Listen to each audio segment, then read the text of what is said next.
The first video that I made on adapting the old style quick couplers on the rear remotes of a John Deere tractor to the Pioneer standard style didn't show very well a real life situation of installing and removing that.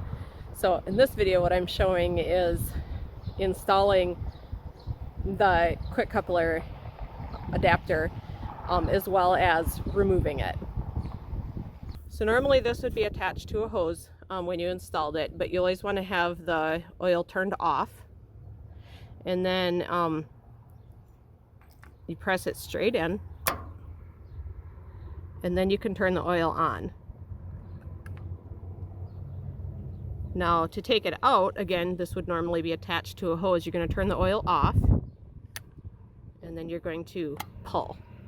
Sometimes you might find that you're trying to install a quick coupler, but it just doesn't catch, and the reason can be that this is actually pushed in like that.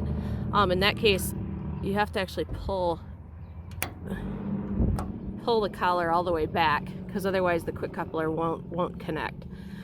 Now that this collar or this connector part is pulled back, then you can just press that in, and that works fine.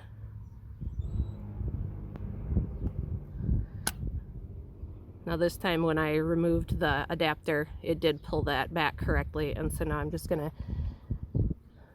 put the hose. This hose had been installed originally, so I'm just putting this back in. Just press it straight and then turn the oil on.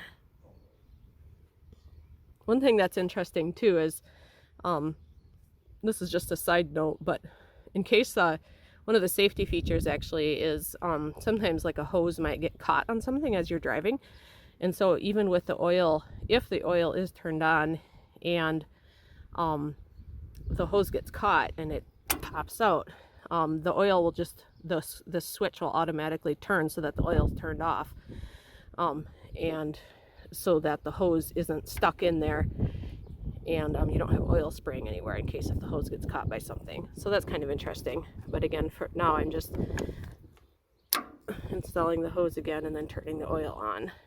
So in this video what I've shown is adapting the old style rear remotes on a John Deere 4020 to the Pioneer style, and just talk through installing the adapter as well as removing it, and then went through turning the oil on and off, as well as what happens if the hose on a rear remote does get caught and gets popped off the rear remote.